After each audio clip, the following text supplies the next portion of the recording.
당신은 소중하신 분입니다. 또 인사를 나눕니다. 당신은 존귀하신 분입니다. 또 손을 가슴에 얹어 놓으시고 세상에서 하나님이 보시기에 세상에서 하나님이 보시기에 나는 가장 소중한 존귀한 사람입니다. 아멘. 인사는 나누셨죠? 할렐루야. 지난 시간에는 로마의 압제 속에서 믿음을 지키고 있는 사람들, 그 사람들한테 환난이 옵니다. 고난이 옵니다. 믿음은 있지만 길을 잃고 방황하는 그리스도인들을 향하여서 길을 잃지 않도록 하나님께서 사도연을 통해서 표지판을 보여주었다 그랬습니다. 그러면서 지금 너희들이 걷는 그 길은 복되고 참된 길이란다. 너희들이 걷는 그 길을 계속해서 걸어오너라 하면서 표지판을 보여주었어요. 그 표지판이 무언가 하면은 한 여인이 있었는데 한 여인이 해를 옷을 입고서 그 발에는 달이 있고 그 머리에는 12별의 멸관을 썼더라. 할렐루야. 이 여인이 바로 사단의 머리를 승하게 하는 남자를 생산하는 여인. 그 여인이 누구입니까? 마리아란 말입니다. 그래서 마리아가 낳는 그 남자아이를 통해서 이 땅에 있는 사단과 악마의 모든 세력들을 다 진멸시키는 역사를 일으키게 한다는 거죠. 그래서 창세기 3장 15절이면 여자의 후손이 나오잖아요. 여자의 후손은 누구를 가리키는 겁니까? 예수 그리스도를 가리키는 거예요. 이 여인이 해를 옷을 삼았다 그랬어. 그리고 뭐라 했어요? 달을 발에 있고 별은 어떻게 있어요? 머리에 있었다고 그랬어. 그래서 해와 달과 별이라는 것은 자손을 상징한다 그랬어. 여인의 후손을 오는 그 자손이 바로 예수 그리스도란 말입니다. 그가 낳는 그 후손 예수 그리스도, 그가 우리 그리스도인들이 유일한 표지판이 되는 거예요. 마지막 목적지가 그것이 되는 겁니다. 할렐루야. 오늘 말씀을 보겠습니다. 3절에 있는 말씀을 봅니다. 다 함께 합독하시겠습니다. 시작.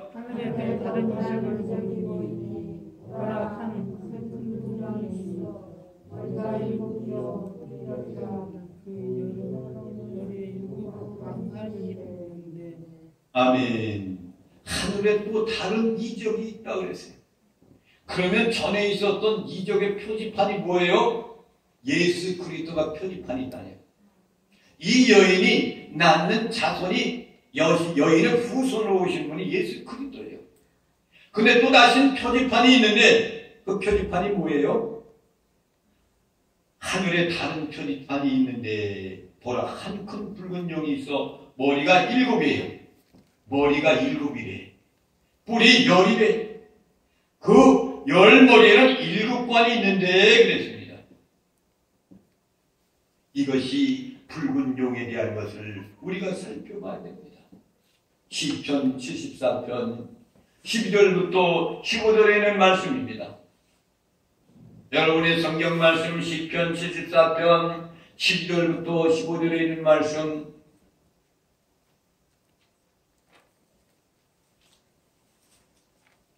다 찾으셨으면은 12절부터 15절에 있는 말씀을 다 함께 합독하시겠습니다. 시작. 시작. 아직 못 찾으셨나봐. 다시 보겠습니다. 시편 74편 12절부터 15절의 말씀입니다.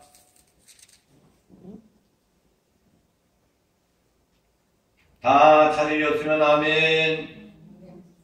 함께 보시겠습니다. 시작. 12절부터 15절 시작. 하나님은 예로부터 나를 도와주시라. 사람에게 구원을 베푸셨나이다. 주께서 그 능력으로 바다를 부수시고 물 가운데 물의 머리를 깨뜨리셨으며 이어전의 머리를 부수시고 사막에 사는 자에게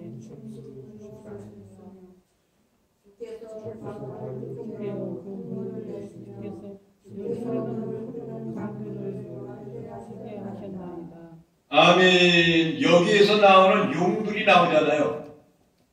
용을 니아야단 이렇게 얘기했습니다.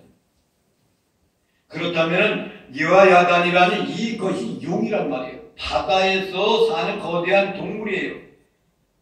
그래서 성경에서 용이라는 것, 뱀이라는 것, 악어라는 것, 고래라는 것이 등장하면 설명하고 있는데 이것이 뭐냐? 이것이 하나님을 반대하는 세력들이 등장하는 표지판이에요. 그러니까 여인의 후손으로 오는 예수 그리스도가 표지판이 되어주는데 여기에서 용들이 붉은 용이 나타나서 머리가 7개고 뿔이 10이라고 했잖아요. 여러 머리가 7발이 썼다고 그랬어요. 이것이 하나의 다시 사단의 표지판을 말해주는 겁니다. 그래서 상징적으로 용이라는 것은 이아로단이라고 이야기합니다.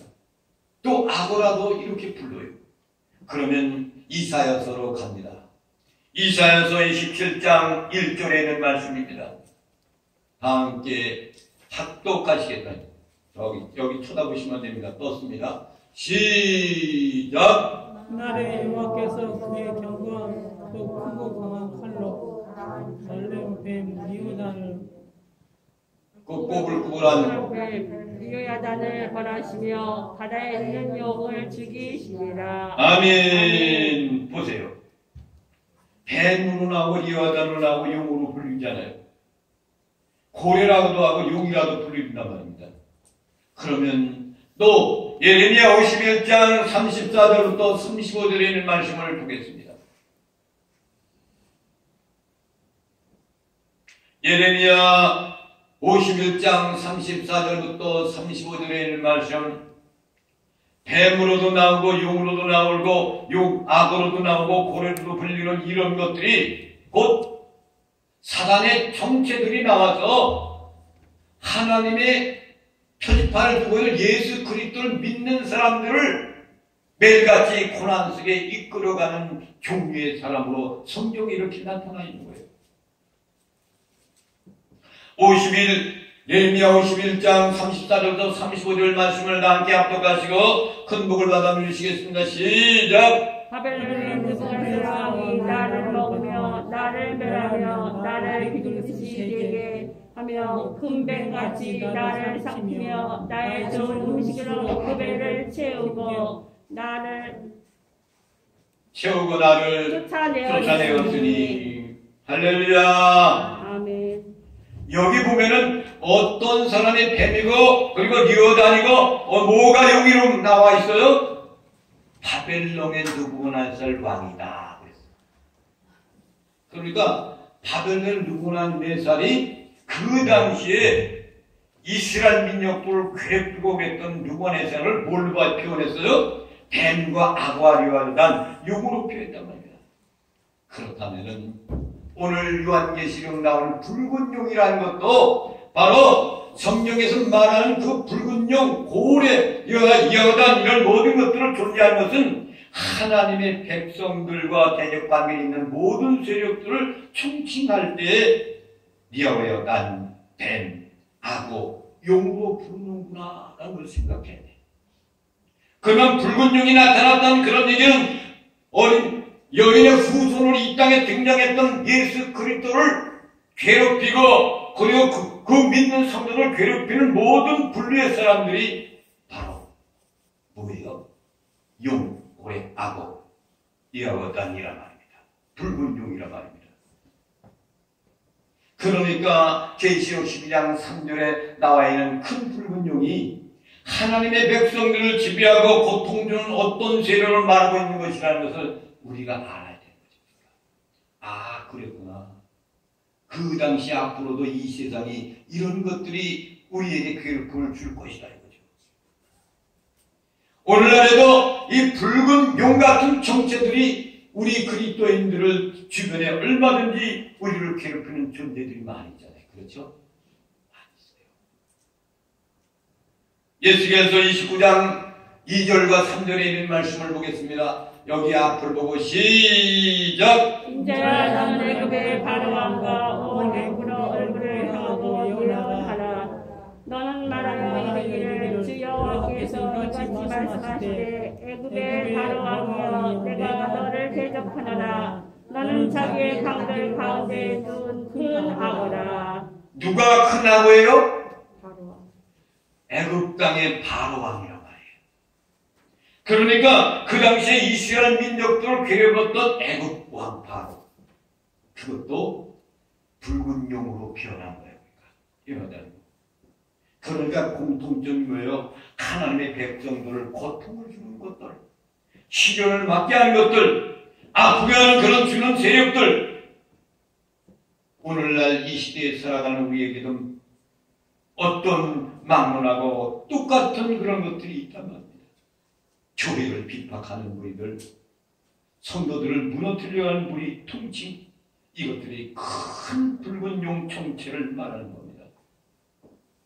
할렐루야. 다시금 이제 요한계시록 다시 돌아가는 거예요. 3절에 있는 말씀을 봅니다. 붉은 용은 머리가 7뿔 10개다.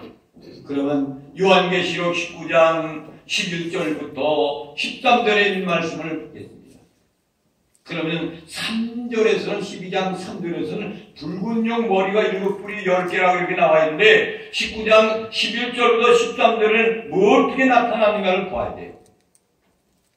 다 함께 여기를 보시면 됩니다. 시작! 또 내가 하늘에 있는 것을 보니 보라 백마 그것을 탄 자가 있으니 그 이름은 충신과 진실이라. 그가 공의로 심판하여 싸우더라. 그 눈은 불것 같고 그 머리에는 많은 한점이 있고 또 이름 쓴 것 하나가 있으니 자기밖에 아는 자가 없고. 할렐루야. 여기에 보면은 여기도 똑같은 그런 것이 나오죠. 나오는데 그 로마 시대 속에 있었던 그 시대 속에는 말이죠, 전쟁이 잦았습니다. 엄청난 전쟁을 많이 일으키게 됩니다. 나라와 나라를 먹고 이런 시대 속에. 그래서 전쟁을 할 때 장수들이 전투에 나가서 전투를 해요. 그 당시엔 총이 없어요. 칼과 화살을 갖고 하는 거예요. 화살을 쏘다가 이제 육박전이 시작되면요, 칼 갖고 휘두르는 거예요. 그러면은 앞에 있는 장수에 쓰고 있는 갑옷을, 목을 메고 갑옷을 자기가 쓰고 돌아옵니다. 그러면 전쟁 가운데 승리한 사람이 되는 거예요. 또 나가서 싸우면 또 적군을 물리치고 어떻게 합니까? 그 갑옷을 머리에 쓰고 돌아오는 거예요. 그런데 이 19장에서 이분의 이름이 11절에 뭐라고 그랬어요? 충신과 진실이라 그랬어요. 할렐루야. 그러니까 12장에 나타나 있는 그러한 붉은 용의 정체는 그건 악령의 세력들이지만은 19장에 나타나 있는 이 갑옷을 쓰고 등장한 이런 똑같은 모습으로 있는 그분은 누구예요? 충실과 진실이란 말이에요. 이건 누굴 얘기하는 거야? 예수 그리스도라는 거예요. 그래서 12장의 붉은 용의 정체가 이분을 바로 흉내내는 그런 종류구나. 예수님이 여러분 이 땅에 오셔가지고 승리하고 승리하잖아요. 근데 오늘날에도 이런 정체들이 흉내내는 사람들이 많은 거예요. 그들이 똑같은 관을 쓰고 등장합니다. 여러분 보면 여러분 가톨릭 신부가 뭘 쓰고 나옵니까? 관을 쓰고 나와요. 그렇잖아요. 안 쓰고 나와요? 안 쓰고 나와요? 멸관 같은 거 쓰고 나오잖아요. 이걸 뭘 얘기하는 겁니까? 붉은 용이라니까. 붉은 용. 예수 그리스도의 충신과 진실에 대한 것을 모방하여서 그것을 시험을 하고 있는 거란 말입니다. 그래서 보면은 원문의 12장에는 붉은 용을 사용한 그 원문이 헬라어로 무슨 말을 썼냐면 디아데마 다 이렇게 이야기합니다. 붉은 용. 그 뜻이 뭐냐? 어떠한 관을 놓고 쟁찬전을 맺어가지고 얻은 권력을 말하는 거예요. 그걸 갖고 흉내내는 거예요. 흉내내는 거. 내가 왕이다 라고 흉내내는 거예요. 그런데 19장에는 원문이 무슨 뜻을 갖고 있냐면 똑같은 관인데 스테파노스라고 이야기합니다. 스테파노스라는 그런 얘기는요, 어떠한 전쟁터에서 싸우고 승려가 돌아온 군사들에게 주는 상급의 멸관이에요. 똑같은 관이라고 했지만은 12장에 있는 이 붉은 용이 쓰고 있는 이 관이라는 것들은 그런 멸관이 아니란 말입니다. 그 멸관 비슷한 것을 자기 머리에 쓰고 내가 왕이라고 자칭하는 사람들이 바로 붉은 용의 정체란 말입니다. 그렇지만 예수님이 쓴 것은 스테파노스라고 해가지고 주님이 주시는 멸관 상급이란 말이에요. 아멘. 다시 말하면 12장에 사용한 이 관이라는 것은 빼앗은 권력을 말하는 거예요. 빼앗은 권력. 왕이 되기 위해 가지고 말입니다. 우리 조선이라든가 고구려, 신라, 백제 그 역사의 문화를 보면은 왕 되기 위해서 얼마나 많은 피를 흘리며 왕이 됩니까? 자기가 왕이 아닌데도 왕 되기 위해 가지고 했던 일이 얼마나 많습니까? 그걸 이어서 대한민국이라는 나라가 건국되면서부터 얼마나 많은 짓을 하는 것들이 많이 있습니까? 이 앞에 전부 있었던 박근혜 대통령이 대통령인데 자기가 그것을 빼앗아 관을 써버렸잖아. 이와 같은 모습으로 사단 마귀가 똑같은 정체를 가지고 이 땅에 와서 우리 믿는 사람들을 괴롭히는 일을 감당하는 것이 사단의 정치란 말입니다. 이것을 뭐로 표현했냐면요, 사단 마귀의 광명한 천수로 표현했어요. 하나님의 말씀 신약성경 보면은 고린도서 11장 14절에 있는 말씀을 보겠습니다. 앞으로 보세요. 시작. 이것은 이상한 일이 아니니라. 사단도 자기를 광명한 처소로 가장하나니. 광명한 처소로 가장하나니 그랬잖아요. 빼앗은 권력. 용의 정체 머리관에 관을 쓰고 있는 그 모습. 19장에는 예수 그리스도가 충신이고 진실이라고 그랬잖아요. 그분이 예수 그리스도예요. 이 땅의 모든 권력들을 다 지배하고 하나님 나라를 건립하는 놀라운 역사를 일으킨단 말입니다. 그런데 그 전에 있었던 이것이 3년 반 동안의 대환란 기간 동안 3년 반 전 기간 동안에 이루어지는 사건이란 말이에요. 그런데 이것들이 오늘날에도 엄청나게 우리를 괴롭히고 있단 말입니다. 그렇지 않습니까? 수단 방법을 누리면서 광명한 천서로 싹 들어와가지고 우리 마음을 조종하면서 이것이 사단의 권력을 노릇을 하는 거예요. 대통령 멀쩡한 대통령을 감옥에 쳐놓고 내가 대통령이라고 감옥을 쓰고 있는 이런 시대. 그리고 이단들이 다 그 종류의 사람들이란 말입니다. 오늘날 교회는 조심해야 됩니다. 한독이 얼마나 많은지 몰라요. 마이클 호든이라는 사람이 쓴 가운데 이런 책이 있습니다. 그리스도가 없는 기독교. 교회가 있는데 기독교가 교회인데 그 교회 안에 그리스도가 없단 말이에요. 이것을 책을 썼어요. 마이클 호든이라는 사람이 이 세상에 있는 모든 교회를 보고 안타까워서 이렇게 썼단 말입니다. 오늘 우리 속에도 얼마든지 가능해요. 사단은 이제 전략을 바꿉니다. 여러분 초대교회 여러분 로마 시대 때 지금 요한계시록 그 시대 때 사도행전이 기록한 그 시대 때는 말이죠. 얼마나 핍박 가운데서 사람을 죽이고 그리스도인들을 끌어다 죽이고 막 그랬어. 월요병이장에서 4대 밥을 만들고 4대를 찢어주는 죽이는 당해요. 그런데 그들은 믿음을 짓기 위해서 열심히 충성합니다. 그러니까 사단들이 전략을 바꾼 거야. 대한민국은 안 그랬습니까? 처음에 복음이 들어와가지고 지금 135년이라는 그런 기간이 흘렀어요. 처음에 들어올 때 복음 들고 왔던 선교사들 다 순교당하잖아요. 그러면 복음 받은 사람들도 신사 참배도 안 하고 그 가운데서 참배하는 사람들은 있지만은 기독교는 살아있는 하나님의 살아있는 교회라고 생각하고 그들은 믿음을 지키며 복음 전하다가 죽어가요. 그런데 이 전략을 먹혀 들어가지 않으니까 복음은 그래도 계속해서 그리스도인들이 퍼져나가니까 전략을 바꾼 것이 뭡니까? 하나님이 물질의 축복을 허락하신 축복이란 말이에요. 이게 사단의 전략이란 말이에요. 그래서 오늘날 현실 가운데 교회들이 뭘 외치고 있습니까? 교회 부흥. 교회 부흥해야 된다고요. 교회 부흥. 모든 목사들이 교회 부흥되는 데 집중하잖아요. 부흥. 차는 몇 대씩 가지 말입니다. 멀리 있는 사람들 가운데 데려다가 자기 위에 앉혀야 돼. 코로나 위협 속에 강화중앙교회는 오늘 예배 안 드리면 되잖아요. 20명 내로 하니까 거기 20명만 오늘만 누굽니까? 목회자들 있고 장로들 있고 그런 사람들만 나오는 거 아닙니까? 안 드리는데 중앙교회. 여러분 왜 이렇게 됐습니까? 교회가 왜 이렇게 됐어요? 사단의 전략이 광명한 전설을 바꿔가지고 이렇게 하니까 넘어간다. 이게 넘어간단 말입니다.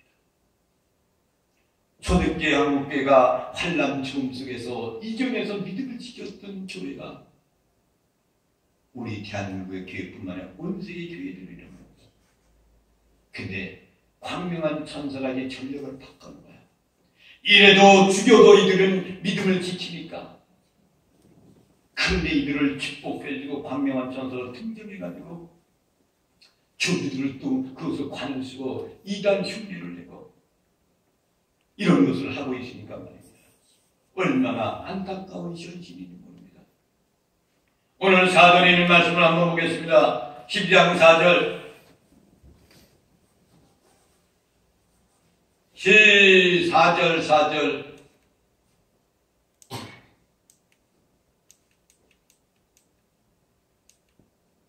시작. 그 고리가 하늘에서 300일을 끌어다가 땅에 던지더라. 용이 해산하는 여자 앞에서 그가 해산하며 그 아래를 상징하자 하더니 여자가 할렐루야.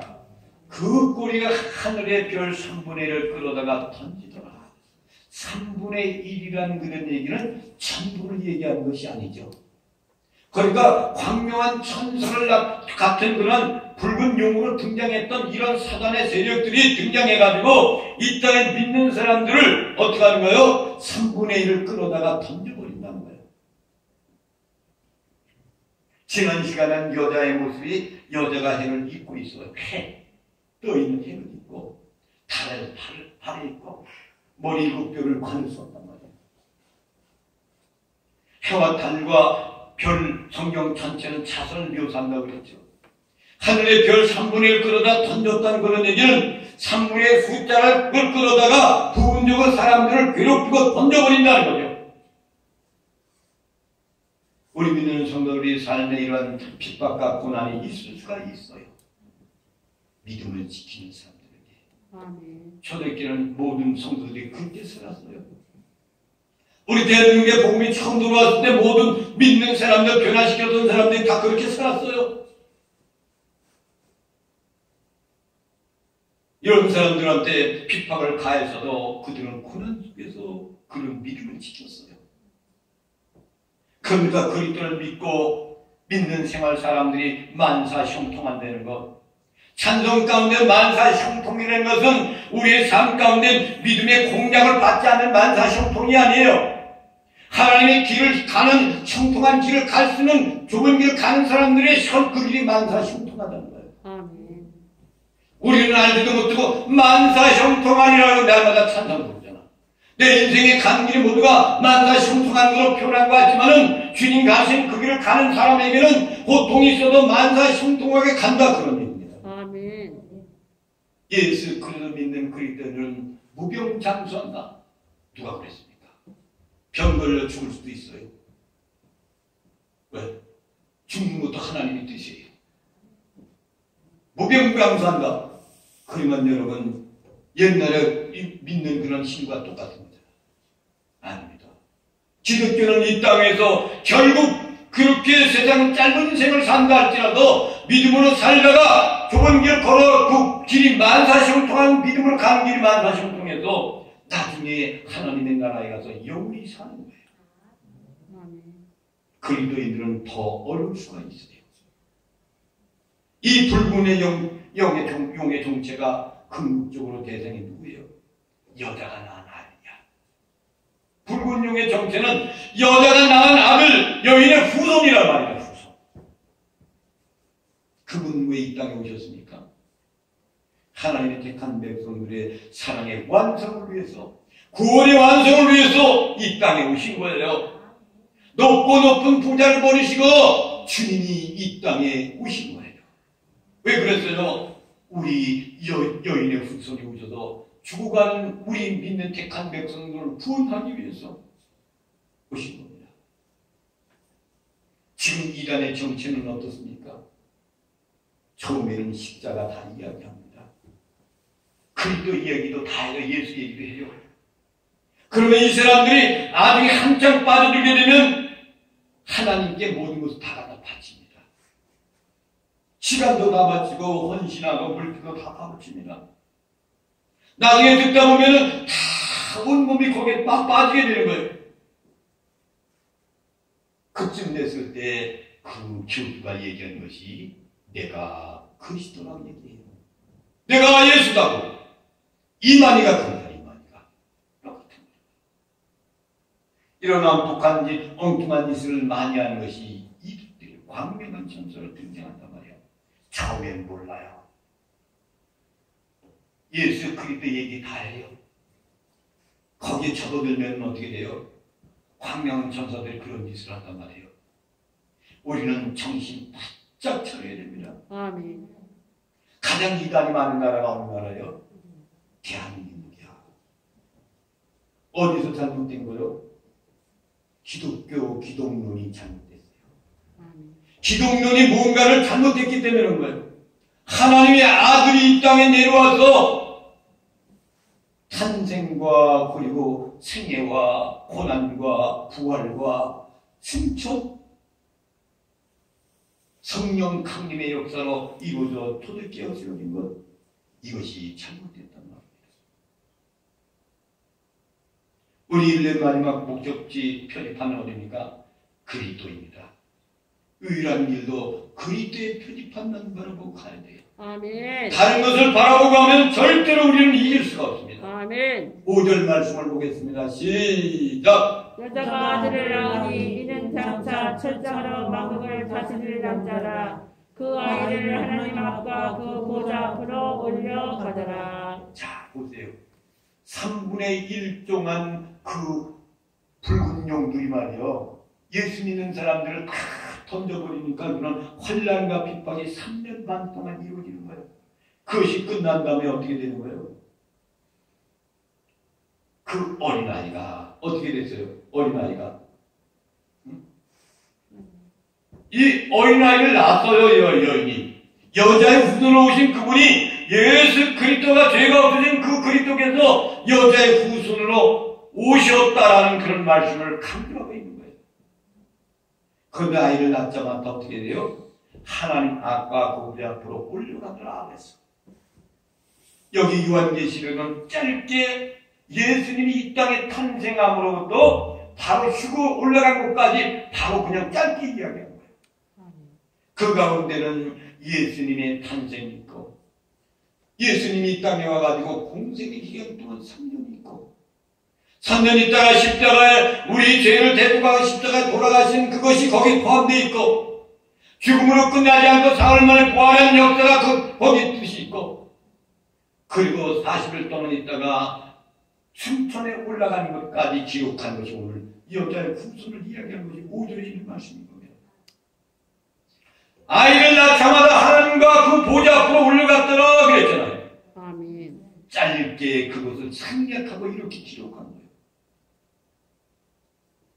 그분이 고난받고 죽으셨고 부활하고 그리고 승천에 올라간 것을 말씀하고 있는 거예요. 6절 말씀을 보겠습니다. 시작.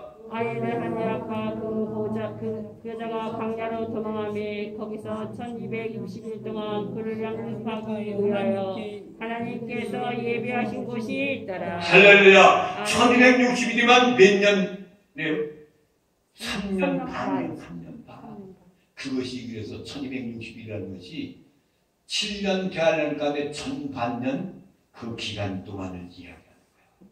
짧은 기간 동안에 그 시간 동안에 닥치는 고난이 있다는 거예요. 그러나 이 고난은 영원하지 않고 한시적인 고난이라는 것을 가르쳐주는 거예요. 그래서 믿는 지금 로마의 비판을 받고 있는 그 기독교인들한테 사도 요한을 통해 가지고 기록한 내용 가운데 너희들이 가는 것이 올바른 길인데 그리스도를 바르고 가야 된다. 그러나 붉은 용이 등장해서 너희들한테 이런 핍박이 있을 것인데 가짜라는 것이 가짜야. 광명한 찬사가 등장하는데 그것이 고난의 길이지만 참고 견뎌라 이거죠. 그러면서 1260일만 지나면은 하나님이 책임져 주신다는 거예요. 그러니까 너희들은 믿음을 갖고 이렇게 고백하면 살아라. 내가 가는 이 길이 정상적인 옳은 길이로다. 이 길이 생명의 길이로구나. 이 길은 좋은 길이로구나. 힘들어도 고난당해도 죽음당해도 끝까지 참고 기다리며 그 길을 가라. 아멘. 라고 그분께서 우리에게 주시는 생명의 꼴 같은 말씀입니다. 아멘. 이런 것, 이 세상의 걸음이 불확실한다 할지라도 현실적으로는 어려운 것 같지만은 우리는 두려워할 필요가 없다. 그때마다 예수 그리스도의 말씀과 표적을 보면서 이것이 광야의 은혜로구나. 광야에서 하나님께서 그들에게 만나를 주었던 것처럼 이것이 하나님이 주시는 광야의 은혜.